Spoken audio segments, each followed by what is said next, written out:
3 shots, 4 par, I just do 2. 1 putt, par 4, birdie, woohoo. New driver, info, replace, M2, par 5, fairway, what you fin do? Think I'll try to get on into, start right, good line, good view, it drew, shooter McGavin, 2 thumbs up. How are you, man? I'm good. You guys? Good. How are things? Game's good right now? Are you taking any time off right now? Clearly. Yeah, I'm in Minnesota for an event again this week, so Yeah. no time off really. Just practice round today and then program tomorrow, and just same shit every week. Damn, Yeah, man. yeah. That's a tight schedule. You guys got it tight. I don't know if Ziggy was going down. I was talking to Ziggy about that. I think he's going down. You know Zig? Oh yeah, Yeah. for sure. Yeah. Yeah. I caddy when he comes up here, so Yeah. I think he was going down to Manitoba. I think he was trying. He was in Winnipeg last week. Yeah. Yeah, or Minnesota. Sorry, he had four. Like he had conditional for 4 starts, and I can't remember. I know he did Ottawa, Windsor. Yeah, I guess so. He did Ottawa, Windsor, Toronto, Manitoba. I think so. Yeah. Maybe he's not going down there. Maybe he's not going. Yeah, down if I had my passport, I would have went and caddied for him, but I sent it in to get renewed. I couldn't get over. I'm still waiting on it. But... So you got about 20... Are you from Quebec, Etienne? Yeah, I'm from Montreal. Yeah. Oh, okay, nice. Whereabouts are you? Whereabouts are you from? Just the South Shore, just outside of the island a little bit. Okay, right on, man. Yeah. I love Quebec. It's like one of my favorite drives I've ever done is like going up like northern Quebec through like the St. Lawrence. Yeah. So where you guys based? Toronto and Brycer's in Michigan now. Oh, okay, cool. Yeah. Nice. Yeah. I'm from Toronto though, originally. Okay. Yeah. That's Brycer's like Gordo's neighbor. So Gordo's. I'm from Whitby originally, which is where Gordo's from. So. Yeah. That's cool. We were chatting with him like a few weeks. Well, he's been on twice. We were chatting with him a few weeks ago and realized that Bryce was like just around the corner from where he was. Yeah. We could have just done a live one. But so you said you got maybe like 20 minutes? We can jump right into it, man, if that's cool with you. Yeah. Yeah, that's perfect. Yeah. Can you we got a couple Instagram questions. Why don't we just start off? It's good to always kind of kick off a pod with a couple Want to maybe do a quick intro first? Yeah, well, that's going to be part of it. That'll be part of it. So I can just go with it because all right, so one of our first questions that we got for you, Paps, is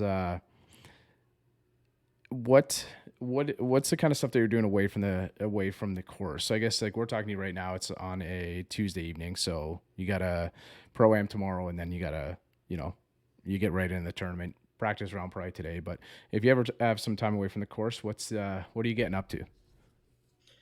You know what?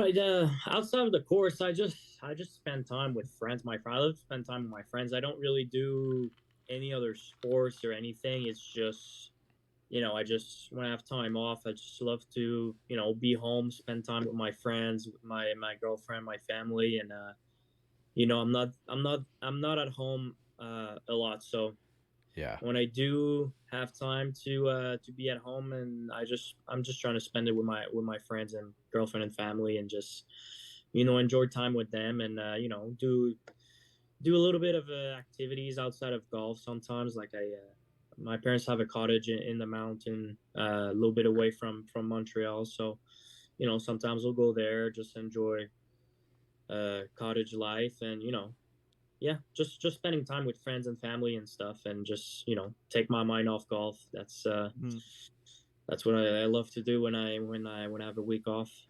Yeah, we've heard that. You still get out with your buddies on the course when you're home? Sometimes, yeah. Sometimes if I have time, I'll go out on the course with my buddies and just play a good match and just have fun, and just playing for fun. Sometimes that's what I like too. So just, it's probably nice compared to competing all the time. Yeah. Yeah, and I mean competing sometimes it's back to back, like week after week after week. Sometimes at the end, I'm not getting tired of competing. It's just it's mentally draining, and just playing for fun. Sometimes it's almost as fun. So yeah. Well, one of the things that Bryce and I hear like every week, we're talking to a pro, often probably every third week or so, we got somebody from PGA Tour Canada on, and the grind of the travel is always something that gets brought up, and the amount of kilometers that get put on the vehicles, or the amount of flying that you're doing, and like just kind of organizing that and the adjustment. So we've talked about the transition from I think you went to, was it West Virginia? Yeah, I went to West Virginia. Yeah, so like you know, a little bit of a bigger school where a lot of that stuff might be planned for you, and then you get into that pro life and it just kind of smacks you and you're like your own travel agent now, and you got to kind of set all that stuff up, right? So I think just getting out on the course, having a good time, you know, with your buddies or just getting away with the family would be pretty nice, right? Sure. That's definitely mandatory for me when I go back home. Just play for fun sometimes. So anything else like kind of growing up that that you did, Etienne, like away from golf or before you got into golf, maybe? Can you kind of just give us like an intro on how things got started for you? Yeah, no, I probably started playing golf when I was like 5, I would say. My dad's a big golfer, and that's how I got into golf. Basically, he got me into golf, and but I also I played soccer for 10 years and ski racing for about 10 years as well. So I played all those sports up until I was like 15 or 16. Then I stopped soccer. I think I stopped playing soccer first. Um, and then around like 16, I think I stopped ski racing because, you know, just knees injuries and stuff. Yeah.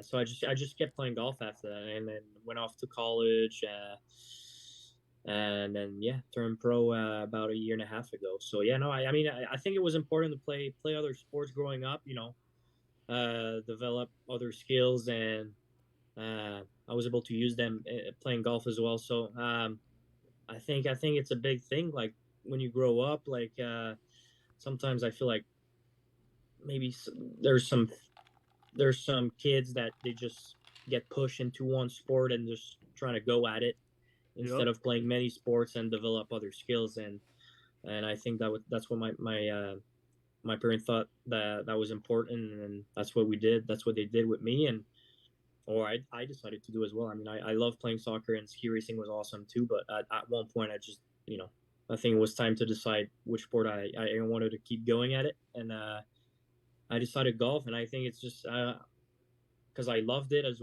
obviously, but also just, you know, because as I said, I had knee injuries in ski racing, and like ankle injuries in soccer. So I think it was easier on the body as well to play golf. But I mean, I play other sports growing up, and do not regret it. I thought it was awesome, and Are we now I'm here 10 years later. Are we talking like downhill, like alpine type ski like racing? Moguls, or like are you taking turns like hard? Yeah, no, taking turns like slalom, downhill and stuff like that. Yeah, no, it was I did that for 10 years, sorry, from 5 to like 15, 16. So yeah, I did that for a long time. It was amazing. And outside of the cold, that was really, really awesome, to be honest. I enjoyed that downhill skiing and stuff.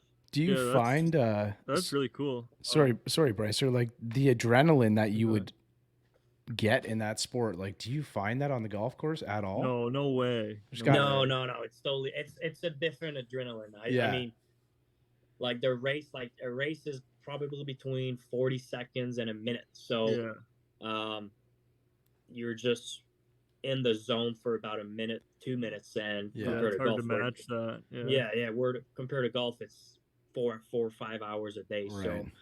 So I just want to go back to a bit of you talking about playing other sports, because I think I'm a huge advocate of that, because I played all sports growing up. Like there's such a big difference in people playing one sport, being really good at it, but like being an athlete, I find makes you that much better at sports, because there's so many similarities between all other sports that you can find, right? And just doing one thing. So I totally agree with that. And as I said, like growing up, I remember like when I was seeing my golf coach back home, I was with him, and like there's some position in the golf swing that it was extremely similar to when I was skiing. Like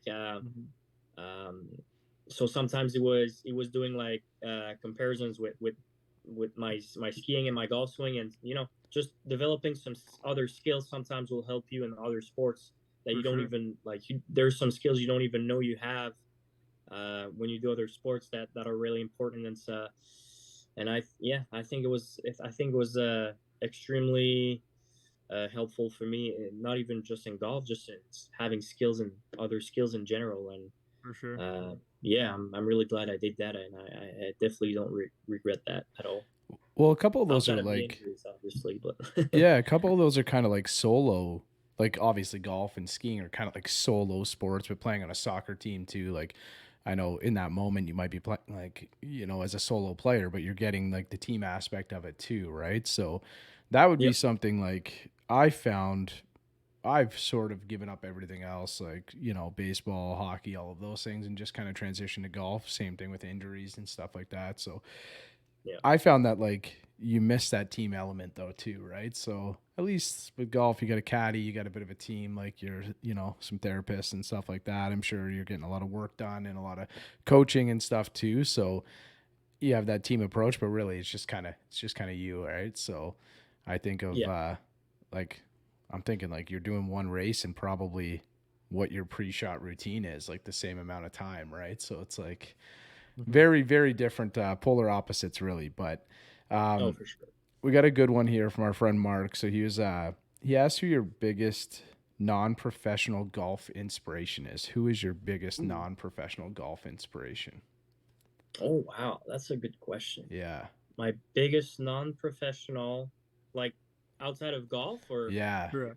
yeah. It sounds like non-golf related. oh wow, I have to think about it, but If it comes to you, we can come back. Like for me, yeah, like I kind of think it's always typically like a family member or something like that. I saw like I was doing a little bit digging, if you don't mind, and I saw that your pre-shot routine you include your grandparents in your pre-shot routine and stuff like that. So yeah, You that, dug deep, Mac. yeah, Wow. I was going yeah, deep, no, man. no, I that's was good, I was doing some that's research good. on But this one. Yeah, Impressive. yeah, yeah, as I said, I'm a big family guy, so I always right. rely on my family. I always go back to my family you know, if I have any problems or even in the goods or bads. Like my family's always there, has always been there, very supportive. Yeah, So yeah, I mean, obviously my parents, my grandparents, my whole family, even my sisters, my brother, they always been like big supporters. Um, they'll go out of their way for me to help me. Obviously, I'll do the same for them. Um, but they know I'm not home a lot. And I've been with my girlfriend for 5 6 years, and so she has had to spend a lot of alone time, and my family, they always take care of her. Um, so I mean, yeah, yes, my family's they're my uh, they're my core, right? They've been there for me since I'm a little guy. So as I said, it's they're my team, and just the team around me is something really important to me, and I'm really grateful and to have such an amazing team around me since I've been a young golfer. So yeah, I would say my family is my biggest my biggest supporters and the core of my career. That's for sure. that's a good one, Bryce. We got to file that question. That's a really good question. So Yeah. thanks, Mark. That's a nice one. Yeah, We no, got that was another one. awesome. Best player you've ever been paired with. You've never been paired with Bryce, so it's but Bryce's game is trending just like yours right now. But best That's player exciting. you've ever been paired with. I know you've played the Waste Management last year, PGA or the Canadian Open Yep. this year. Um, do you Yeah. want to say anybody Um, one specific? I've been. Oof, that's a good question. It's probably a tie between Sahith Theegala and Joachim Neiman. Um, Oh, damn. it's I don't know which one is obviously. So I played with Theegala at the Waste Management last year, the first 2 rounds. Yeah, Um, obviously his career took off after that. Like he's been Yeah. unbelievable. yeah.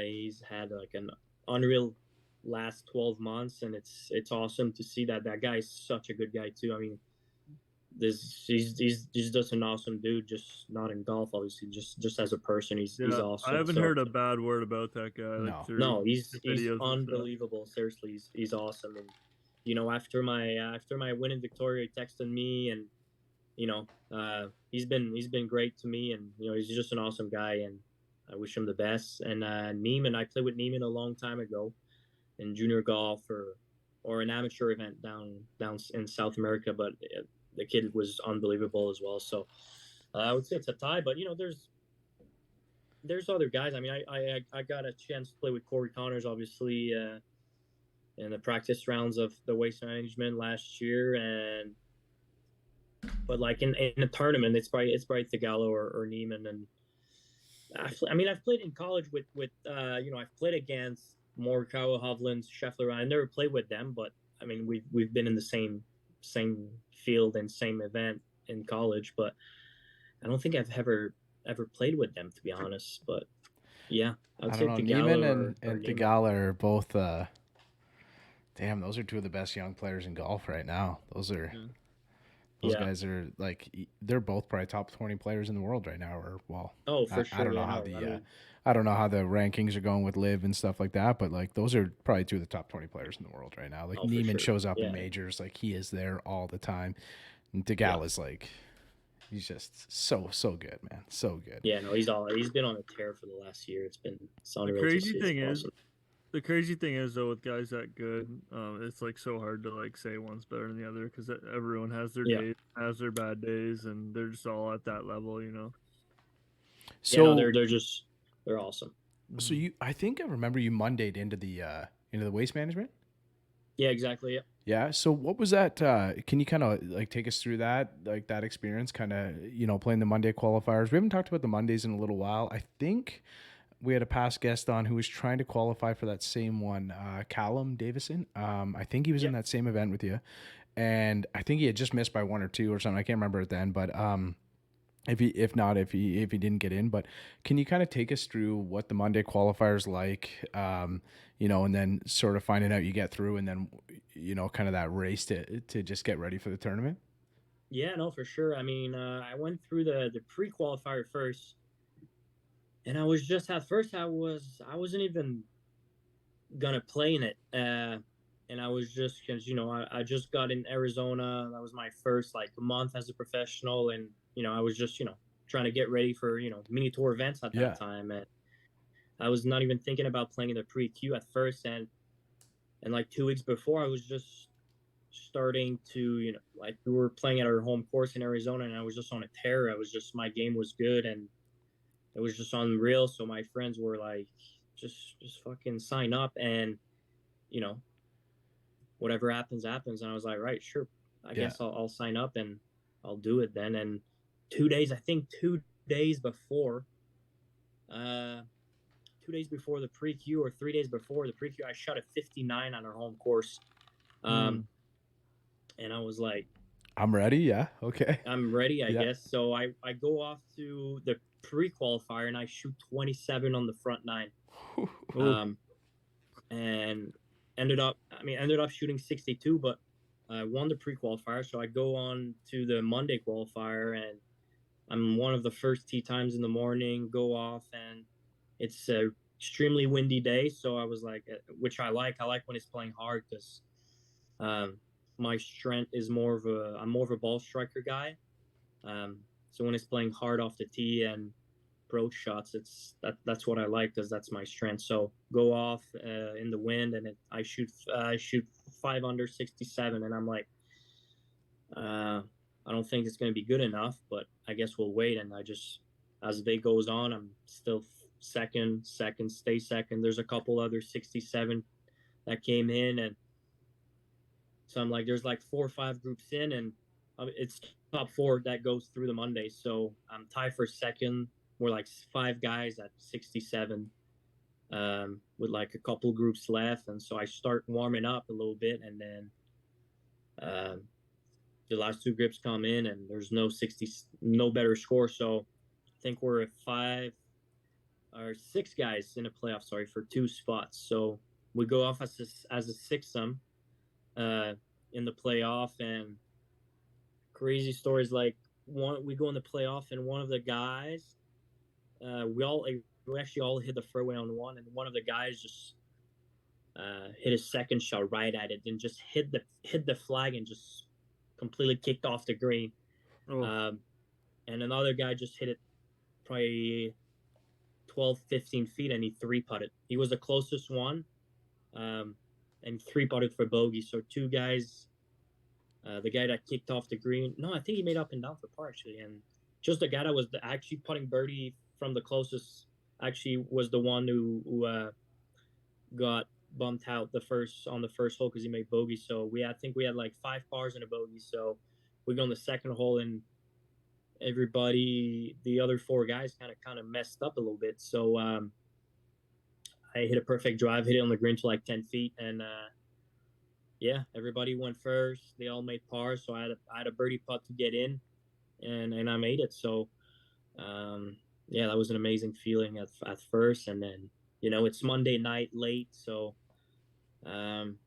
Tuesday morning I'm already at the course at TPC Scottsdale, and just just getting ready. I played 18 holes that day. Played 9 with Corey Connors, 9 with Emiliano Grillo, and then Wednesday couldn't play because there was the pro-am, and obviously I'm a Monday qualifier, so I'm not in the pro-am, and just it was a crazy week. It happened so fast. I wish sometimes I wish I could have had a little bit more experience and during that week, but it was an awesome week. I don't regret anything I did, and I learned a lot. And obviously I played with Theegala that week, and he was leading after 2 rounds, so it was awesome playing with him. And the experience of the 16th hole was just crazy. So no, overall it was a sick week, and I definitely don't regret it. It was gave me a lot of experience and stuff, so that was awesome. When That's he went, a sweet story. Yeah, he went 73-73 too. So I believe, right? Or 73-72? Yeah, exactly. Yeah. Yeah. So you played well too, and obviously having Theegala kind of like I can remember that tournament, and then kind of what happened on 17, I think it was, right? So or 16, in the 4th round and the final round. So it was kind of tough to watch. Like it was really tough to watch when he hit driver. He kind of hit driver through, I think like through the green or whatever, or 3-wood, I think, through the green. But that was kind of tough to see. But it was tough to see, but it was so good for him. And I mean, I miss the cut. I shot 4 over because it was a par 71. So right. But it was a great experience. I don't regret anything, and it was awesome. That would be such an electric first event too. I'd be so nervous to play an event like that. It'd be wild. Sure. It's got to be, aside from any of the majors, if not maybe the most attended, golf event of the season, right? So yeah, no, for sure, I think so. And then so fast forward this year, we can kind of go through a couple, but we've talked to Gordo about, because I think it was Bryce. I think it was Gordo was playing with you in the first round, or what, at Belleville? Yeah. I can't remember who was playing with you in Belleville, but they were talking about how well you were striking it that day. So you picked up the TPT win early in the season. So you kind of like, momentum has been kind of rolling since then. I know out in Victoria, was that your first professional win out in Victoria? Yeah, I mean, my first professional win was in Belleville, but like on PGA Tour Canada. Right. I was in Victoria. First event of the season.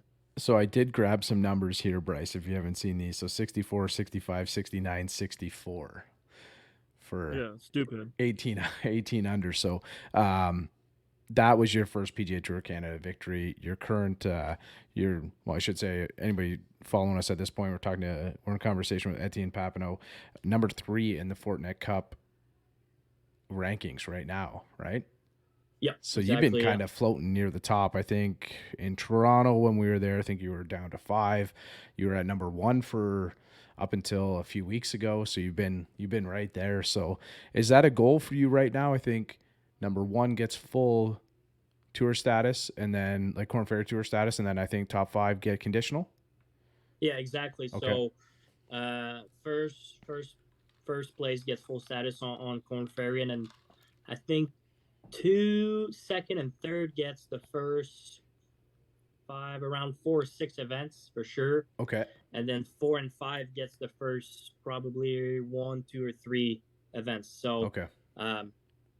But you also get to go straight to final stage, and maybe you get a chance to get a better status. But you definitely get some starts if you're in the top 5. So at this point, it's definitely my goal. It's been my goal since Victoria, actually. So the middle of the season, I didn't play unreal. I just played some good events. So I got bumped down to like 5 after up until last week. I finished 2nd last week, and that bumped me back into the third spot. So Yeah, man. I mean, it's been a crazy season so far, and but there's still 2 events left. So I'm just trying to keep my foot on the pedal and trying to play my best. And well, my goal is obviously to finish first, but getting Corn Ferry Tour status would definitely be Mm-hmm. I would count that as a really good season for me, to be honest. Oh man.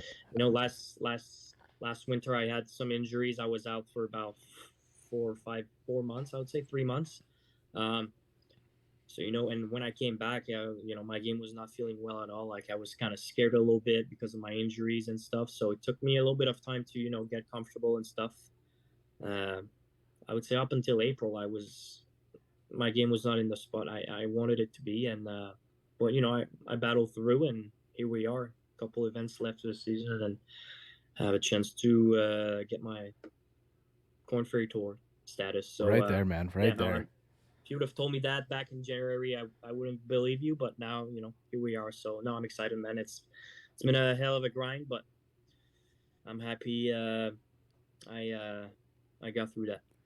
I should mention it's a little confusing to figure out the rankings of the corn, who gets status and whatnot. So we have had Scotty. We've been lucky enough to have Scotty Pritchard on in the past. So if you want to scroll back through some of the episodes, he explains it in detail. It's like an algorithm of who gets what and who gets where. So if you're interested in that, go back, check out that episode. But so yeah, right up until last week, Etienne. So you're out in Manitoba. You're 18 under for solo second, which is we were kind of talking that night or the day before. So typically that'll get it done.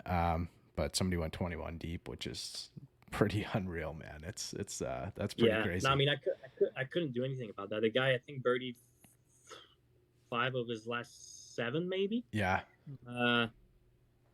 So there's nothing you can do about it. And I think I remember I got up to 16. There was a big leaderboard there. I saw the leader was at 18 at this point because the leader was 2 groups behind. So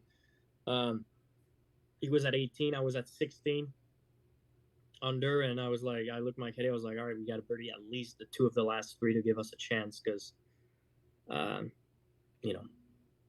I don't think the leaders are going to finish over par in the last 4 or 5 holes. So right. Yeah, but I did my job. I actually birdied 16 and 17. So and I made a good good second putt on 18 to save my par. So I gave it a shot, but the guy birdies 5 of his last 7. So I mean I couldn't really do anything about that, and I was actually happy for him. He's a great dude, and that was good to see him win. So yeah. And then to wrap up the chats about the wins and stuff like that, a couple weeks ago you won the Canada Cup, or about a month ago or so, I guess too, right? So you went 17 under on that to win the Canada Cup. So what was that experience like for you? Oh, it was sick. That was my first professional win in Quebec. So, and it's such a fun event, to be honest. There's so many people involved, and like there was so many spectators. The last round, there was probably like my my girlfriend's parents. They came to watch me, and her dad told me after the round, like he kind of tried to count a little bit, and there was like around 200 and 250, between 200 and 250 people. So for an event like that, I mean, it's like a mini tour event, so which we don't even get that here at PGA Tour Canada. So it was fun to win in front of my family was there, friends. Some of my friends were there. Some of my sponsors were there. So it was fun to get it done in front of them. And I think I was the first guy from Quebec to win it since like 2010. So that's awesome, man. It was just great to win at home. And, well, being such a family guy too, and being able to have everybody out there for that, because that's something that I know.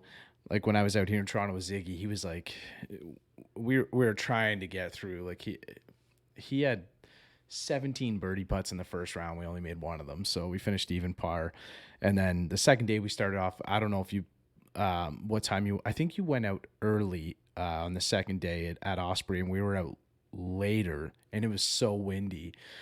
Front 9 was tough. I think we were 4 or 5 over, and then I think you went like 4 or 5 deep on the back. But we never thought we were out of it. But the whole time we were kind of talking about how his parents were going to be in Windsor and stuff like that. Not that he was looking forward to the next week, but he was, right? Like, you know, he's just really happy that his parents were going to be there and he was going to get out and see them and stuff like that. And then another thing that you mentioned, like you were really happy for, you know, the winner last week. And it was kind of cool to afterwards or when you're on the range, like everybody's just so friendly with one another. Everybody like genuinely wants people to play well, right? You never want to see that. You mentioned that with the gala. You never want to see somebody kind of like have a tough time and give up a tournament or something like that, right? So even if even if it means you don't win, it's kind of nice to have that camaraderie out there, right? No, exactly, and that's what's great about this tour. Like, you know, we've played against the same guys all over the summer, so you know, we got to know each other and we've made some new friends. So we play with a different bunch of guys during the tournaments, during practice rounds. So no, it's by the end of the season, we almost all know each other, and it's great. It's great. Sometimes, I mean, as I said, like I play my best. The guy just played better than me, so there's nothing I can do about that. And that was his week. And another week is going to be my week, and another week's going to be another guy's week. So. Yeah, I mean it's great to play some great golf, and obviously after Victoriaville, I was you know, had a good momentum, so going into last week in Winnipeg, and I took advantage of it. So yeah, I mean that's golf, right? You're gonna have some good weeks, you're gonna have some bad weeks, and you just gotta take advantage of it when good weeks are there. So that's what I'm trying to do, and that's what I'll try to do for the rest of the season. Nice. Yeah, I know we're running a little short on time here. I just got one more question I'd like to ask a lot of the pro guys that this exact question, but I know you said you're in Minnesota. Just maybe go through your week kind of briefly and like kind of what your plan is Monday, Tuesday, Wednesday, Thursday, and then obviously the tournament, kind of like how you prep and what you do to get ready for it. Yeah, no. So the Mondays are normally the day we travel. So we drove from me and another guy on the tour, Brendan McDougall. We drove from Winnipeg to Minnesota yesterday. It was about 6 hour drive. So, you know, Monday is normally like just the off day. Sometimes you'll go practice at the end of the day when you get there. But, you know, as I said, I had a lot of injuries over the winter. So I'm just trying to take care of them a little bit more during the summer. So I normally take definitely Monday off. And then on Tuesday, like today, I went off in the morning, played 9 holes. Because I'm always this season. I think I've played every pro-am on Wednesday. So when I play pro-ams on Wednesday, I normally don't play 18 on Tuesday as well because I don't want to burn myself out before the event starts. So just went off, played 9 holes, the front 9 today, and then practiced a little bit, and then I went back actually on the front 9 again, played 4 or 5 holes by myself, take some notes, spend more time around the greens and stuff, because it's we played here last year, but it's a brand new front 9. They rebuilt it, and it doesn't even look similar. It's completely new, completely different holes. So, you know, and it's actually a really good course. So I want to go back on the front and spend more time on the greens and stuff. So I went back. And then tomorrow is the pro-am day, so I'm gonna go out there in the morning. I think I'm playing the back 9 of the morning wave, so I think I'm teeing off around like 11 o'clock tomorrow on the back 9. So I'm gonna go out there in the morning, practice, play my 9 holes on the back 9, because I played a back 9 last year, right? It's the same back 9. They haven't changed anything, so 9 holes on the back is gonna be fine for me because I know the course pretty well. So I'll play my back 9 again. I'll see my coach a little bit in the afternoon for an hour or two, and then we'll call it a day, and just get ready for Thursday. I have an early time I'm in the morning wave on Thursday, so yeah. So Wednesday, probably Tuesday's probably the longest day where you get most of your stuff done, and then Wednesday's always pro-am day. So yeah, and I mean, we'll go out there tomorrow, be efficient on the back 9, take some notes, play with the sponsors and stuff, and we'll practice after. We'll call it a day, and then we'll get ready for tournament week or for Thursday. Will you bring? You said you played the course before. Will you bring previous yardage books and notes again to this, like this, and kind of compare notes and stuff? Yeah, I mean, we're only eligible to use like the 2022 yardage book. We can't use any of the previous years. So I brought mine from last year, but uh, it's a brand new front nine, so I couldn't even use it. Like Yeah. it's totally different. But I mean, I've looked at my notes from the back nine, obviously, and Transfer them to the new book kind of thing. yeah, no, exactly. That's what I'll do, or that's what I'm gonna use to remind me of the back nine a little bit tomorrow. But yeah, man. But I normally like last week in Winnipeg. Did I get a new? I think I got a new yard. I think I actually forgot my yardage book from Winnipeg last week, so I had to get a new one. But yeah, no, like if we play the same course back to back years, I'm normally just gonna get the one from the year before.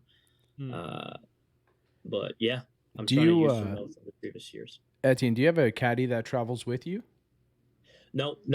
I have a caddy back home, like when it's on the East Coast. Like he came to like Ottawa, Windsor, Toronto, Montreal. Obviously, he's gonna come next week in Calgary as well. So for nice. the final.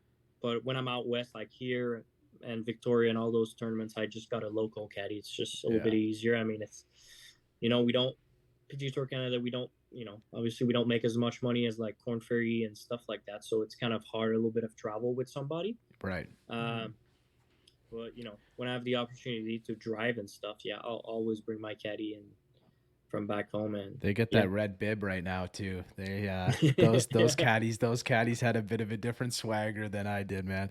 I got an old one behind me here, and I might have one hidden somewhere that I'm not supposed to have from this year, but man, those red bibs, those guys had they were living life out there. That's I got to get there next time. That's just the life, man. So I'm sure your guy appreciates that. I'm sure he likes kind of being able to stand out a little bit out there too. So it's pretty cool, man. But I know, Etienne, we ran a little bit late here. I know you're up early for the Pro-Am. No problem. Really appreciate you taking some time, and this is really cool. We've said it a few times in the past. You are legit one of, if not the best golfer in Canada right now, or a Canadian golfer. I appreciate it. It's really a pleasure to chat with you and kind of learn how Bryce and I love chatting with, like, Bryce has been able to play professional hockey to an extent, so he kind of has an idea of what goes into the level of commitment and sports at this level. But it's always kind of cool listening to the story of different pros, getting the background, kind of seeing how things go, and yours is cool, man. I think next year you'll hopefully be on the Korn Ferry Tour, and then we've talked about how long it takes to get to that PGA Tour, but hopefully it's coming for you, man. It sounds like your game is trending. I appreciate you guys, and we'll definitely stay in touch. And it was awesome. Thanks for having me on your podcast. It's awesome. I've been following you guys for a bit, and it's been awesome. So you guys been great to me, and I appreciate that.